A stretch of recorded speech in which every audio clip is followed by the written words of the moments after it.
Hola, muy buenas tardes. Bienvenidos. Vamos a hacer una Open Class, en este caso compartida por el profesor doctor José Miguel Sánchez Bartolomé. José Miguel, buenas tardes. ¿Qué tal, Guillermo? Buenas tardes también a todos.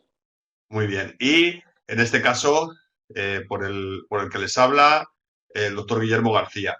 Vamos a hacer, como no tenemos mucho espacio, vamos a estructurar la presentación en dos partes. En un primer lugar voy a intervenir yo y posteriormente lo hará el doctor Sánchez Bartolomé. Y vamos a dejar un turno para preguntas que entendemos que es eh, quizás aquellos aspectos prácticos que más pueden interesar a los participantes. Por tanto, empieza esta primera parte de la intervención. En este caso, voy a empezar yo y vamos a estructurar con una introducción y con el famoso ERTE, que ha llegado a conocimiento de todos, lo que es el ERTE, se ha puesto de moda esta palabra.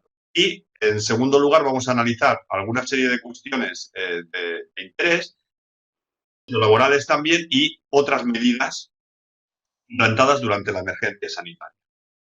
Bueno, pues comenzando por el principio, tenemos que ver que dentro de todas las posibles consecuencias que ha traído el COVID-19, el coronavirus, a nuestro modelo y a nuestra estructura social, esencialmente preocupantes para la sociedad han sido las implicaciones sociolaborales.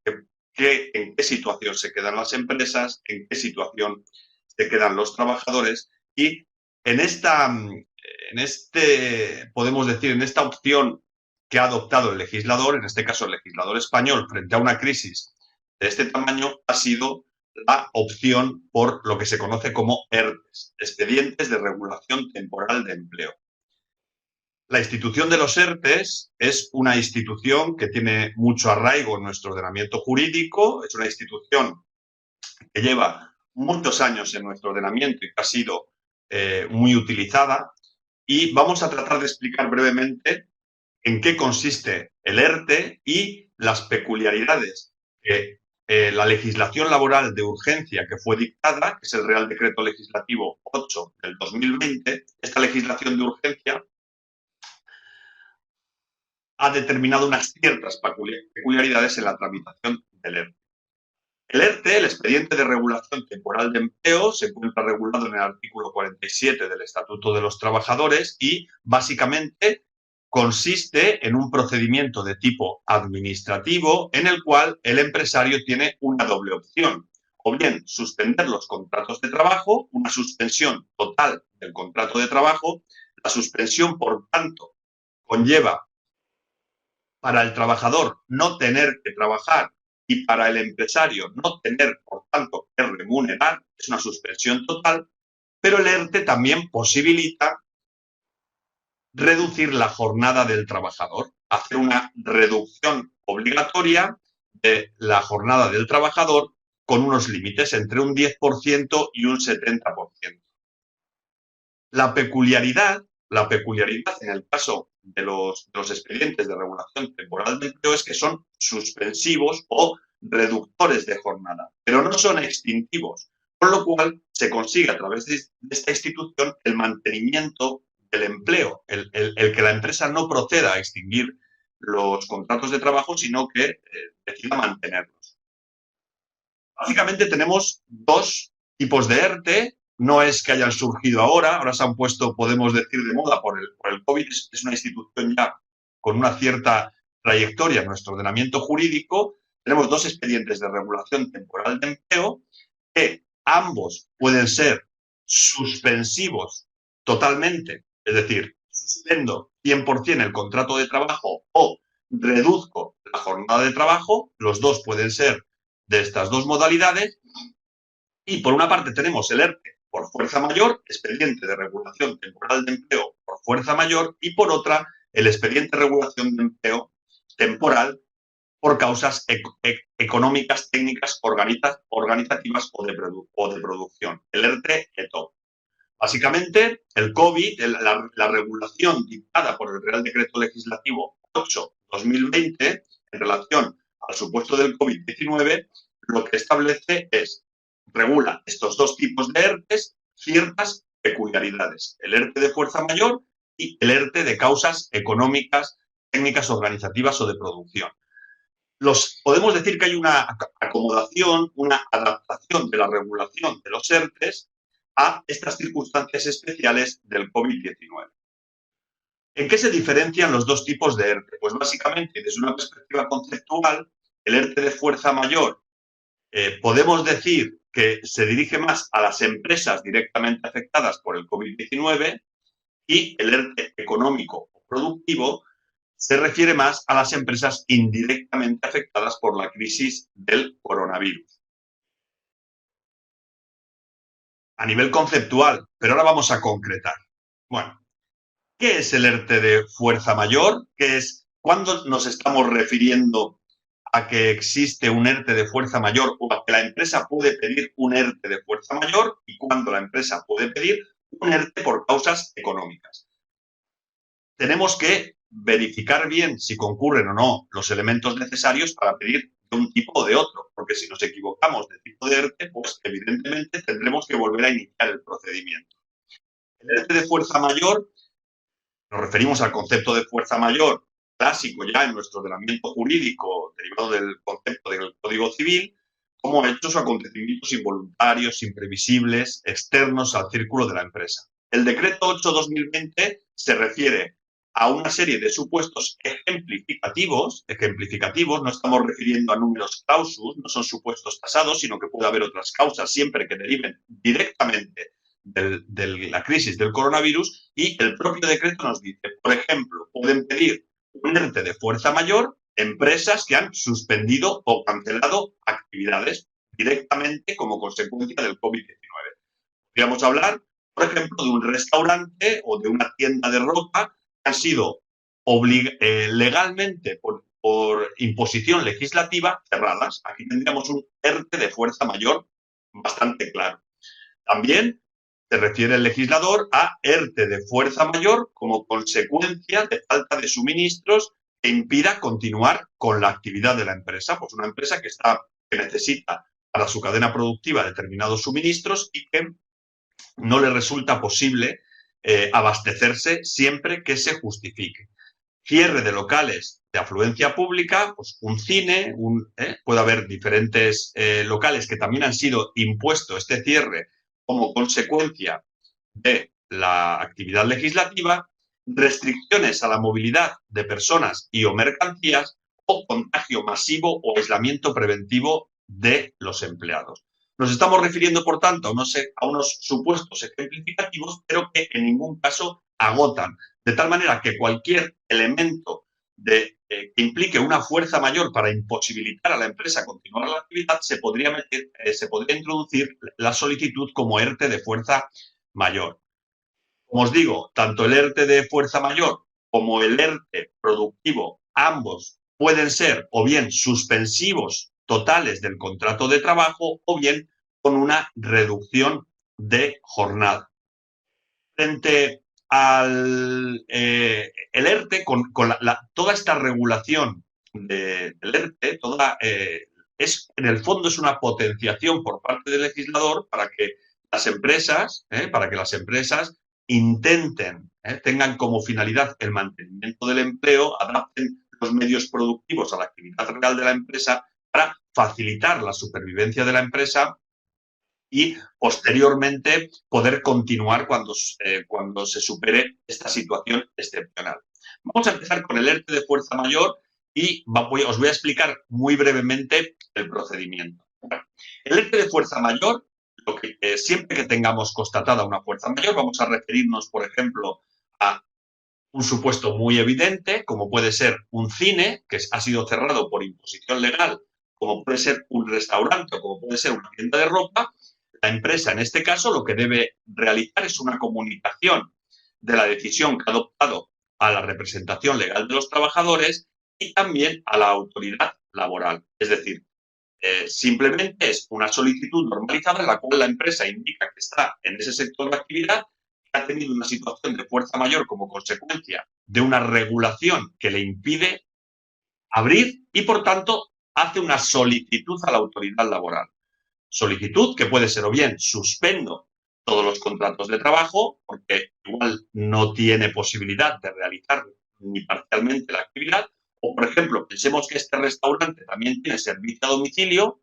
Como el servicio a domicilio sí que se puede prestar, pues entonces es posible que haga un ERTE a 8 trabajadores y a uno no, el que se quede en el servicio a domicilio, o que haga un ERTE a 5 trabajadores y a los otros 5 les reduzca el contrato. Tenemos el anexo, aunque luego contestaremos todas las preguntas, el anexo de actividades cerradas es una prueba clarísima de que hay un ERTE por fuerza mayor, aunque no excluye que pueda haber otras circunstancias también, otras empresas que tengan otras actividades que, pese a no estar en el anexo, puedan ser introducidas por fuerza mayor siempre que se justifiquen bien. Vamos a informar a la autoridad laboral, vamos a informar a los trabajadores y vamos a esperar una resolución de la autoridad laboral. La autoridad laboral va en un plazo de 5 días, 5 días hábiles desde la solicitud. Lo único que se va a limitar la autoridad laboral es a constatar si existe o no existe la fuerza mayor. Si existe la fuerza mayor, a juicio de la autoridad laboral, va a conceder esta autorización para la petición de la empresa y si no existe, lo va a denegar. En este plazo de 5 días hábiles, teóricamente la autoridad laboral podría solicitar un informe a la inspección de trabajo. Este informe en el procedimiento ordinario es un informe preceptivo, pero en este caso, teniendo en cuenta las excepcionales circunstancias, el informe se convierte en potestativo, con lo cual parece ser, y eso así lo entendemos, que teniendo en cuenta las circunstancias pues, y la acumulación de ERTE que van a tener las autoridades, pues a la inspección de trabajo van a llegar muy pocos, porque si no, no podría salir el volumen de trabajo que existe. En el caso de que la autoridad laboral no se pronuncie en el plazo de 5 días, nos estaremos refiriendo a un silencio administrativo de carácter positivo, ya que la regulación sobre esta figura no establece que el silencio sea negativo. De tal manera, al no establecer que el silencio es negativo, hemos de entender, de acuerdo a la Ley de Régimen Jurídico de las Administraciones Públicas y Procedimiento Administrativo Común, que el silencio es positivo. Esta autorización, esta resolución, tanto expresa como en silencio positivo, que nos recibe la empresa, es simplemente un mecanismo para autorizar la suspensión. Después nosotros hemos de comunicar al trabajador que hacemos uso de esa autorización administrativa que nos ha sido proporcionada. Además, y en este caso excepcionalmente, como el caso de fuerza mayor, pese a que presentemos la solicitud hoy, mañana o pasado mañana, siempre los efectos se retrotraen a la fecha en la cual quede constatada la fuerza mayor. De tal manera que si tengo un comercio que cerró el 14 de marzo, pese a que yo presente la solicitud ahora, se van a retrotraer los efectos hasta fecha 14 de marzo. Además, la empresa va a estar obligada a comunicar al SEPE, a los Servicios Públicos de Empleo, una serie de datos con el fin de tramitar y agilizar la prestación. Respecto al segundo ERTE, el ERTE por causa SETOP, es un ERTE que es el clásico ERTE que habitualmente se ha solicitado en el caso de que las circunstancias productivas, económicas, técnicas, en este caso estaríamos hablando más de causa productiva u organizativa, por lo menos de manera inmediata. Y este ERTE frente al de fuerza mayor implica que los trabajadores tienen que estar informados, notificados y que debe existir un periodo de consultas. Tiene que haber un periodo de consultas. En este caso, en el de fuerza mayor, evidentemente, no hay comisión negociadora. El de fuerza mayor es una decisión de la autoridad laboral previa solicitud. Solo hay una solicitud, no hay comisión negociadora.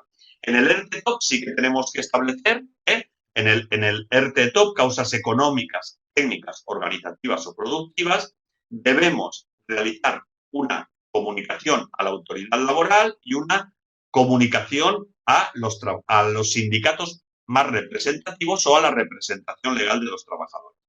La negociación, en este caso, tiene que haber un periodo de negociación que va a durar 7 días y durante este periodo de negociación de 7 días, el empresario debe negociar con los representantes de los trabajadores y, si no hubiera representantes de los trabajadores, deberá negociar, en primer lugar, con los sindicatos más representativos en función del convenio colectivo de aplicación y, en el caso de que estos sindicatos no se constituyeran, que ya están constituidos todos ellos, os puedo adelantar, con la comisión ad hoc escogida por los trabajadores de la empresa. Tanto en un ERTE como en otro ERTE, la decisión al final es una decisión empresarial. Tenemos una decisión de la autoridad laboral que nos dice que hay fuerza mayor, pues perfecto, aquí no va a haber ningún problema porque ya ha constatado la fuerza mayor. En el ERTE ETOP, en el ERTE por causas productivas, por causas indirectas del COVID, aquí sí que es cierto que tanto si llegamos como si no llegamos a un acuerdo puede haber un control de la autoridad laboral. Evidentemente, este control va a ser mucho más férreo cuando no tengamos acuerdo con los representantes de los trabajadores que cuando tengamos acuerdo. Para terminar, porque quiero dar paso a mi compañero y simplemente hacer 2 anotaciones sobre qué beneficios va a tener el trabajador durante estos ERTE. Bueno, pues el trabajador, en primer lugar, en estos periodos, tanto de suspensión del contrato de trabajo como de reducción, va a tener derecho a cobrar la prestación de desempleo. Además, tenemos 2 ventajas en esta prestación de desempleo. Cualquier persona va a cobrar esta prestación por desempleo, no se va a requerir el periodo de carencia de los 360 días y, en segundo lugar, este desempleo que consuman no les va a restar del que ya tenían devengado. Es decir, ni resta la futura prestación, ni tampoco hay un requerimiento de un periodo de carencia. El cobro va a ser el cobro ordinario de la prestación por desempleo, un 70% de base reguladora los 6 primeros meses y a partir del 7º mes un 50% de la base reguladora. Tened en cuenta que siempre en estas percepciones de prestaciones de desempleo se establecen bases mínimas y bases máximas. Parece ser, y esto os puedo anunciar que es muy reciente, parece ser que la instrucción interna del SEPE se ha señalado que las bases máximas no van a tener en cuenta el número de hijos que tenga el trabajador y por lo tanto se va a establecer toda la base máxima como si el trabajador no tuviera hijos. Evidentemente, durante este tiempo, el trabajador, el contrato se encuentra suspendido y en el momento que cese la causa, bien la causa de fuerza mayor o bien que finalice el acuerdo de suspensión ETOP, el trabajador vuelve a recuperar todos sus derechos.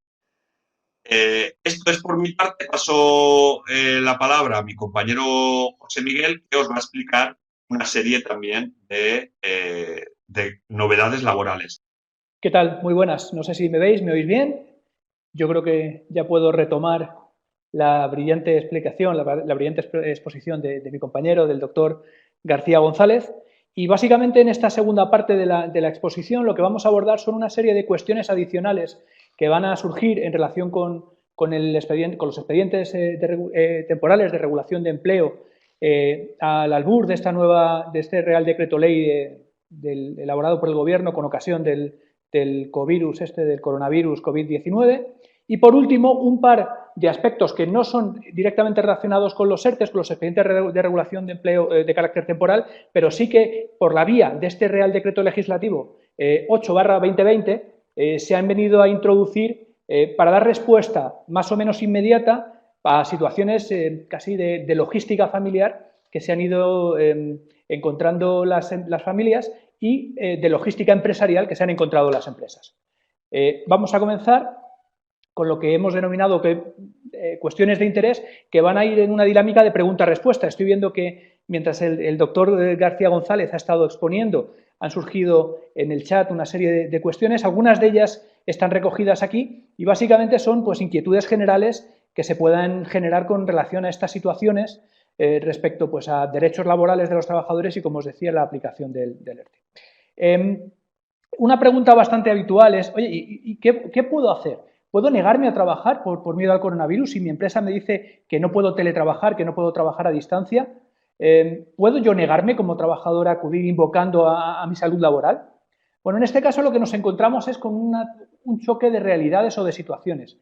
Por un lado tenemos que hay un principio general y que impele, que obliga a las empresas a garantizar la salud de todos los trabajadores, y en la Ley de Prevención de Riesgos Laborales así se establece de forma taxativa.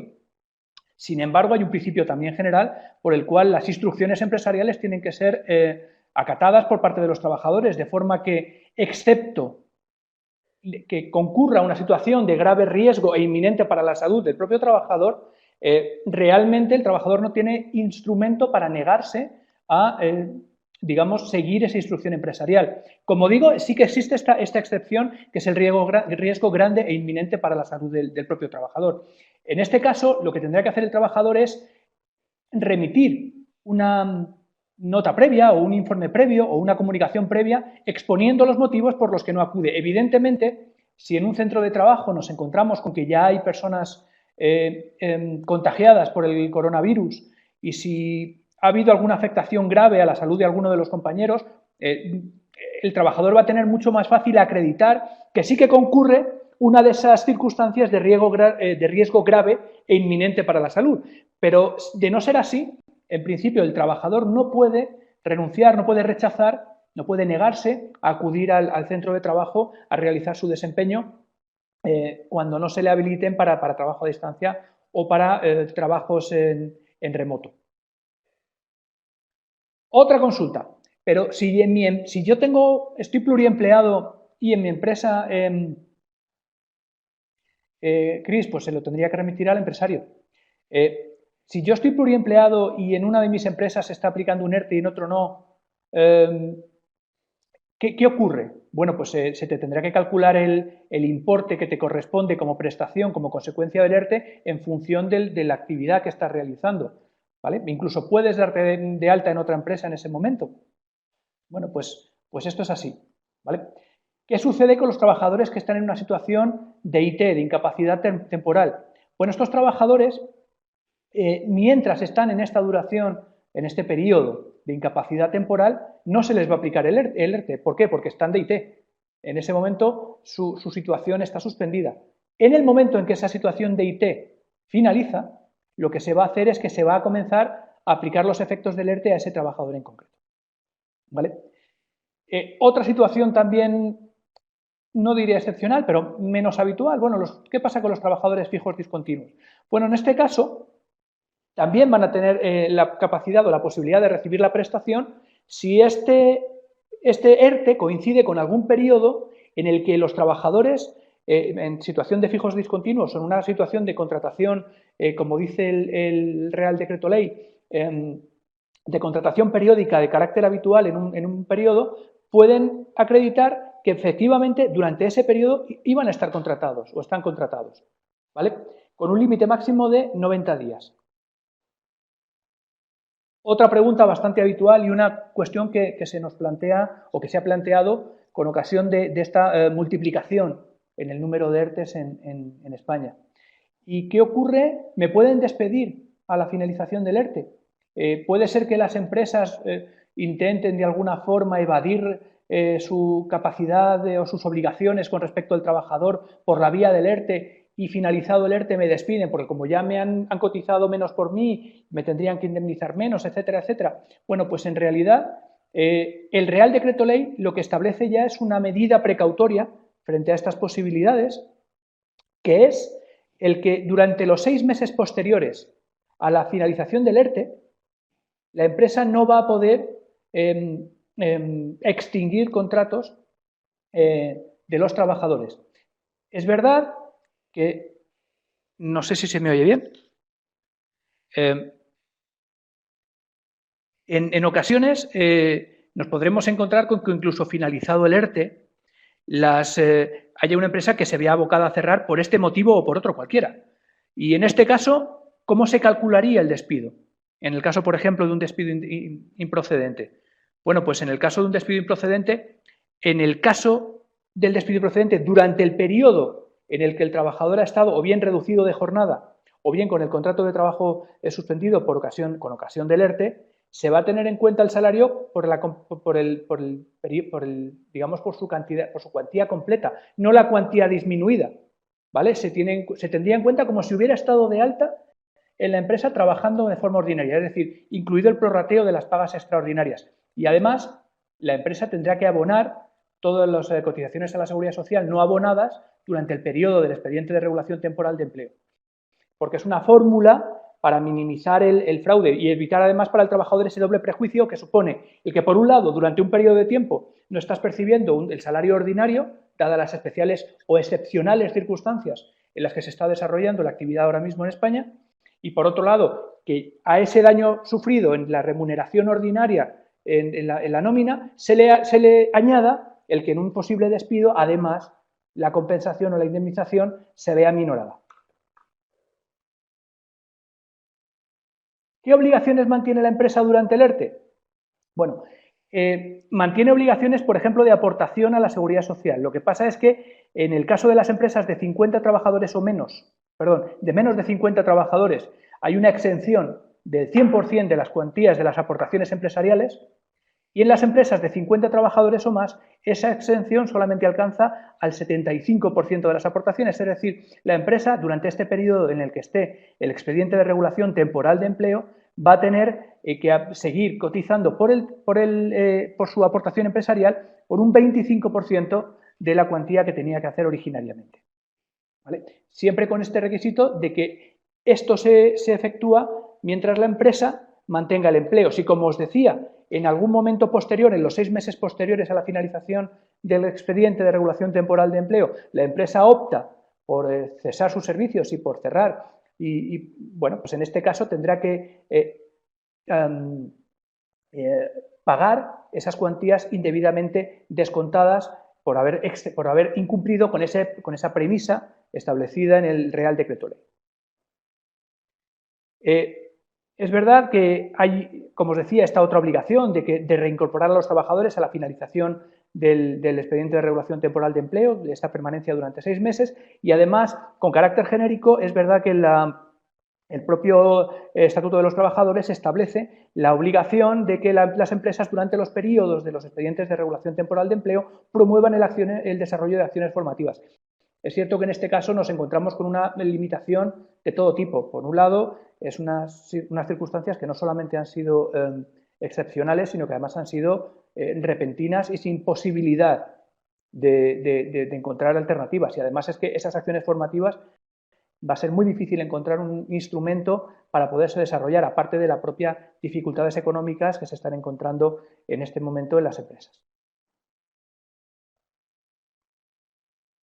Y estas, como os decía, son algunas de las cuestiones relacionadas con el ERTE y elementos asociados. Pero además, en el Real Decreto Ley 8/2020 se alude a 2 elementos adicionales que no están tanto relacionados con la propia actividad laboral o mercantil de las empresas, como con las consecuencias que tienen determinadas medidas adoptadas por el Gobierno y por las autoridades en relación con la crisis del coronavirus. Una de ellas es la imposibilidad física, incluso por motivos médicos y de salud general, de que los trabajadores puedan desarrollar su actividad en sus centros de trabajo. Entonces, en el propio Real Decreto, en el artículo 5, lo que se establecen son medidas de fomento del teletrabajo, de manera que las empresas tienen que establecer procedimientos que permitan el trabajo a distancia. Pero claro, esto no tiene por qué ser en todo caso, porque no siempre es técnicamente posible. En otras ocasiones ni siquiera resulta razonable por el tipo de trabajo que se realiza. Y en otras ocasiones el coste asociado a estos sistemas de trabajo a distancia es demasiado elevado como para que la propia empresa pueda realizarlo. Es decir, que como principio general sí que se exige a las empresas que hagan un esfuerzo por potenciar o por priorizar el trabajo a distancia, pero la realidad es que en algunas circunstancias, como las que aparecen aquí, como las que os comento, podría ser que ese teletrabajo las empresas no estuvieran en disposición de potenciarlo y por lo tanto no tendrían por qué hacerlo. Para agilizar todos los procesos, el Real Decreto lo que establece además, el Real Decreto Ley lo que establece además es que el propio trabajador va a realizar como la evaluación, la autoevaluación de los riesgos laborales asociados a la realización del trabajo en su centro de trabajo, que en este caso va a ser su domicilio o el lugar en el que pase a realizar esa actividad. Y por último, hay una cuestión a este respecto que, bueno, pues puede resultar conflictiva, y es, bueno, ¿y qué ocurre si el trabajador se niega a esta modificación de las condiciones y a realizar el teletrabajo? Bueno, en primer lugar, lo que hay que decir es que en unas situaciones tan excepcionales, o en una situación tan excepcional como la que nos encontramos, encuentro extraño que haya trabajadores que opten por ir al centro de trabajo e incrementar el riesgo de ser contagiados por el coronavirus, con las consecuencias que pueda tener a su salud y a la de sus cercanos. Pero en este caso, bueno, podemos encontrar una doble opción. Hay quien dice, o hay personas o entidades que abogan por entender que esto no obliga al trabajador a hacer teletrabajo. Yo personalmente entiendo que el trabajador no está obligado a efectuarlo. Sin embargo, sí he encontrado opiniones de algún autor que dice que esta obligación de la empresa de priorizar el teletrabajo tiene como correlativo la obligación para el trabajador de teletrabajar. Bueno, en todo caso, lo óptimo, lo ideal sería un acuerdo entre empresa y trabajadores, y creo además que en el desempeño de las empresas en el día a día ha habido un interés por las dos partes general en la potenciación del teletrabajo, tanto por parte de las empresas como por la parte de los trabajadores.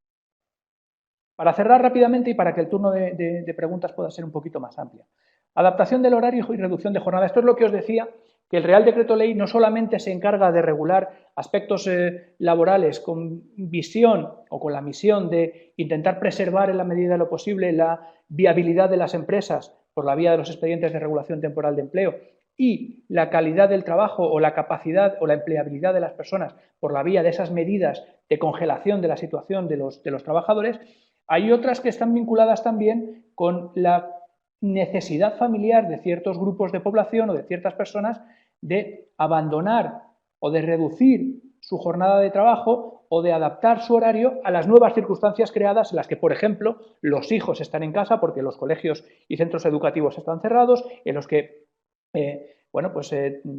tengo una dificultad para compatibilizar un cambio tan repentino como el que se produjo en España en cuanto a las condiciones de trabajo de todo el mundo, sobre todo a raíz de estas normas del estado de emergencia. Y el Real Decreto Ley lo que intenta es paliar un poco o intentar encontrar medidas para intentar que los trabajadores puedan compatibilizar esa actividad laboral con el cuidado directo de aquellas personas que están de alguna manera en su dependencia directa, ¿no? Es un derecho que es individual de cada uno de los progenitores y lo que se pide es que lo compatibilicen de la forma más razonable posible, y se trata de que estas personas, de que los trabajadores puedan generar una capacidad de cuidar a aquellos familiares suyos, que sean tanto el cónyuge como la pareja de hecho por un lado, y por otro lado parientes por vía de consanguinidad hasta segundo grado, ¿vale? Se apela a que las partes, tanto empresario como trabajador, intenten en la medida posible llegar a un acuerdo, pero sí que se establece una serie de condiciones. Al empresario su intención de reducirse la jornada o de adaptar el horario de la jornada con 24 horas de antelación, que además esa reducción de jornada puede llegar hasta el 100% de la jornada de trabajo si así fuera necesario, y además no hace necesario que esa persona que requiere el cuidado no desempeñe actividad retribuida, porque nos podemos encontrar con casos en los que esa persona pueda tener una actividad retribuida o pueda tener alguna pensión o alguna cantidad de tal, y aún así el trabajador va a tener la posibilidad de ver reducida su jornada de trabajo y adaptar el horario para estar al cuidado de esa persona. Bueno, con esto, digamos, termina esta parte expositiva de la sesión. Estoy abierto a las preguntas que se puedan plantear, también el profesor Guillermo García González. Sí. Y es verdad que veo que se están acumulando las consultas, porque es un tema que es realmente interesante, pero bueno, tenemos esta limitación temporal que hace que tenemos que ir un poco atropellados para Vale, poder pues dar, si te parece voy contestando yo porque es que hay un montón de preguntas, ¿eh? Hay un montón de preguntas, entonces, si durante un ERTE voy a ir contestando así telegráficamente. Si durante un ERTE se acaba tu contrato temporal, pues se acaba tu contrato temporal. Se acaba, fin de contrato, si la empresa no te lo renueva, que no te lo renovará, fin de contrato, y sales del ERTE. Los autónomos tienen una prestación especial, una prestación siempre que se hayan visto con el cierre, afectados por el cierre, por las actividades del decreto de estado de alarma o por fuerza mayor directa, o una reducción de sus ingresos del 75% en el mes de marzo respecto al semestre anterior. La solicitud el contrato se suspende. En el caso de ERTE fuerza mayor, desde la fecha de solicitud, siempre que te lo autoricen, normalmente 14 de marzo, y en el ERTE de causa SETOP, la suspensión se produce desde la fecha de la firma del acuerdo. El acuerdo nunca puede tener un efecto retroactivo, siempre es desde la fecha del acuerdo o hacia adelante. ¿En el despido se pueden efectuar en estado de alarma? Sí, se pueden efectuar despidos, no hay ningún problema. ¿Las prestaciones de desempleo están paralizadas? No, las prestaciones de desempleo, si a ti te despiden, tú vas a desempleo. Eh, ah, eh, el tema de las bonificaciones, es decir, el compromiso de mantenimiento de empleo es un compromiso. Falta desarrollo, pero es un compromiso. Es un compromiso. De tal manera que incluso se puede llegar no solo a la devolución de las bonificaciones, sino incluso a la bonificación de las prestaciones de desempleo, cuestión que se está hablando ahora. Es decir, cuando se dice mantener el empleo, es que hay que mantener el empleo. ¿eh? Por ahora, a ver si hay más dudas y ya, José Miguel, no sé si hay más. Sí, he tomado nota. Puede aplicarse un ERTE a becarios. Bueno, en realidad el becario no tiene esa relación laboral. También había una pregunta que se me ha pasado, que es las personas que tienen un contrato a prueba, ¿qué ocurre cuando finaliza coincidiendo con un ERTE? Bueno, pues en este caso es que no hay una extinción del contrato. Sabemos que a la finalización del periodo de prueba, si la empresa opta por no incorporar al trabajador, no hay un despido. Luego, en principio, el ERTE no se le aplica. Otra cosa es otras circunstancias que se le puedan generar en otro sentido, pero no sería una finalización del contrato, sería una finalización, digamos, de la relación con la empresa, pero no sería un despido del trabajador. Por lo tanto, no le aplicaría el ERTE. ¿Vale? ¿Cómo funciona un ERTE frente a las personas que se encuentran de baja personal? Bueno, eso creo que lo hemos comentado, bueno, lo he comentado yo. Durante el periodo en el que estás de baja por IT, la prestación que recibes es la correspondiente a la IT. Y en el momento en que finaliza esa incapacidad temporal, lo que vas a hacer es, o lo que se va a hacer a ese trabajador es comenzar a aplicarle los efectos del expediente de regulación temporal. ¿Qué ocurre con negocios no incluidos en esta? Esto lo ha comentado el profesor Guillermo García González. El hecho de que estés en el anexo, pues evidentemente lo que te eximes de la necesidad de acreditar, porque ya estás en el anexo. Pero esto no significa que no haya circunstancias que apliquen a empresas no incluidas por su actividad en el anexo, pero que sí que puedan verse abocadas a un expediente de regulación de empleo de carácter temporal por motivos de fuerza mayor. ¿Qué pasa con los futbolistas? Bueno, pues son Pues yo, si quieres un poco, mira, a ver, vamos cogiendo porque es que es muy difícil leer todo. ¿Qué pasa con los autónomos? Los autónomos, en principio, salvo mañana lo que más va a salir en el Consejo de Ministros, que mañana tenéis que estar atentos porque va a salir en el BOE, los autónomos este mes de marzo sí que pagan las cotizaciones, salvo que mañana, que yo es lo que intuyo, les vayan a aplazar, pero en principio, hoy por hoy, pagan. El mantenimiento del empleo, teniendo en cuenta, el mantenimiento del empleo es global, en total. Si tienes dos trabajos y en uno de ellos te aplican un ERTE, ¿es necesario comunicar al SEPE que conservas el otro? Depende. Si tienes un trabajo de 8 horas y otro de 4 y te extinguen el de 4, pues como estás 8 horas no vas a poder cobrar. Si tienes dos trabajos de 4 horas y te extinguen de uno, entonces sí, cobrarás por uno y no por otro. ¿eh? ¿Cómo puedo demostrar bajada de ingresos si eres autónomo por módulos? Pues la bajada de ingresos ahí, pues bueno, si no tienes libro de contabilidad, te dice el decreto por cualquier otro medio de prueba en derecho. Bueno, pues entonces ahí la imaginación al poder. En el caso de módulos yo creo que van a van a conceder, es decir, pero tendrás que establecer algún medio de prueba. El silencio es positivo, sí, el silencio es positivo. 5 días hábiles, silencio positivo. Si te deniegan el ERTE por fuerza mayor, ¿qué hacer? Pues, hombre, yo lo que te recomiendo es plantear un ERTE top, porque si empiezas a recurrir, ya te va entre que lleva el recurso luego administrativo, se te va a acabar la circunstancia. Si quieres, José Miguel, y vamos.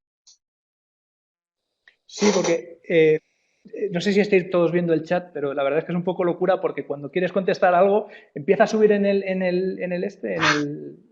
hilo Sí. y se pierde, es muy complicado. ¿Se puede reducción de jornada laboral en el caso de los transportistas? Creo que los transportistas están en un periodo en el que precisamente de hecho se ha hecho todo lo contrario, que es suprimir las limitaciones a la actividad de los transportistas. Sobre todo en carretera hay alguna orden ministerial que lo que ha hecho es levantar los límites que hay en la actividad. ¿Cómo se reclama en caso de conciliación? Bueno, pues lo que hablábamos, aquí el problema que hay es que si se acude a la vía jurisdiccional, los plazos se nos van a escapar.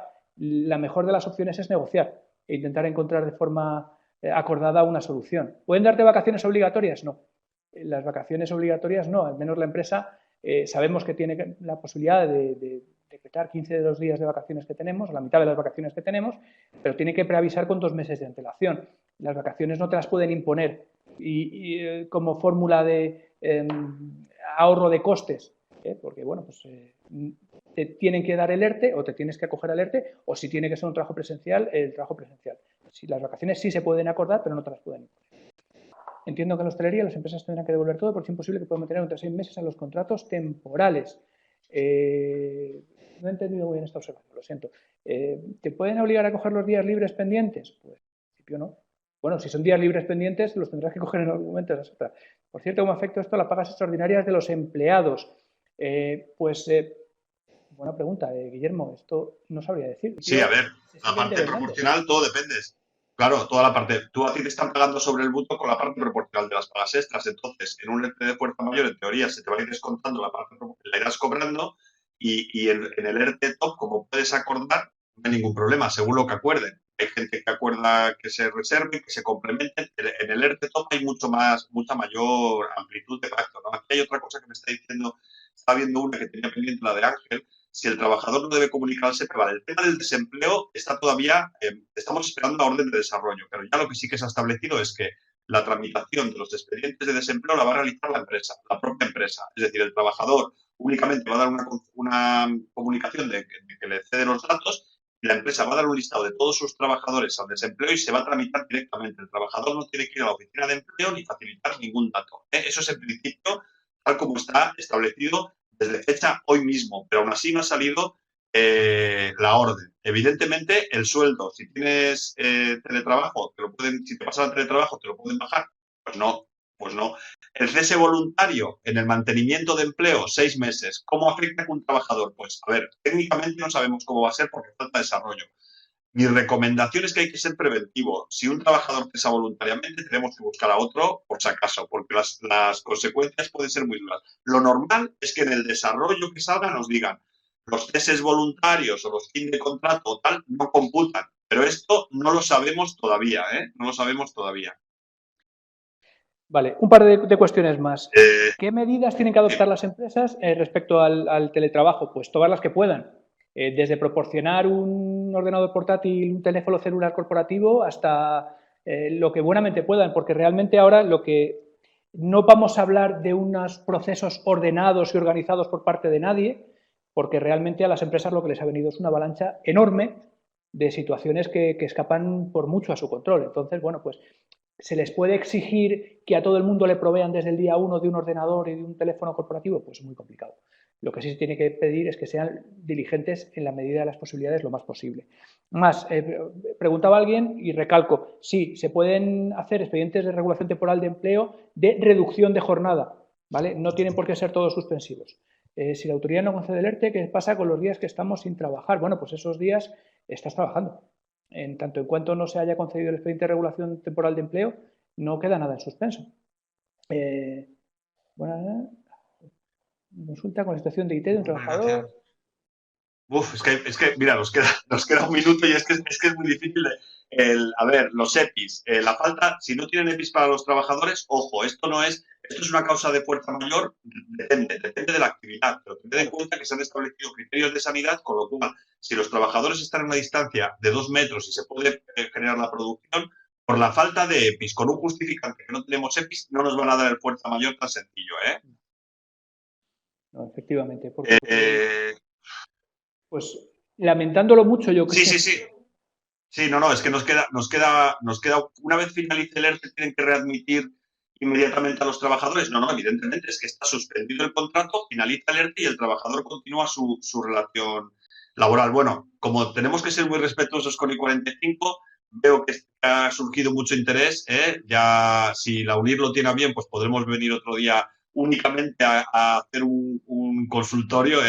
Y nada, pues un placer para mí hablar, un placer haber compartido la presentación con José Miguel. Yo me despido y os dejo con José Miguel, que ya se despedirá él. Muchísimas gracias por todo. Pues igual lo que ha dicho el doctor García González, lo que ha dicho Guillermo, ha sido un auténtico placer compartir ese tiempo con vosotros, también con él, su exposición ha sido realmente brillante y vuestras consultas han sido todas muy interesantes, pero ha sido un poco tortura china porque nos saltaban 45 millones de preguntas, a todas al mismo tiempo, todas igualmente interesantes y todas que responden a inquietudes y da mucha rabia no poder haber respondido a todas. En todo caso, de verdad, agradezco enormemente vuestra presencia aquí y todas vuestras cuestiones. Y nada, nos veremos en otra ocasión y nada, muchísimas gracias a todos. Un saludo muy fuerte.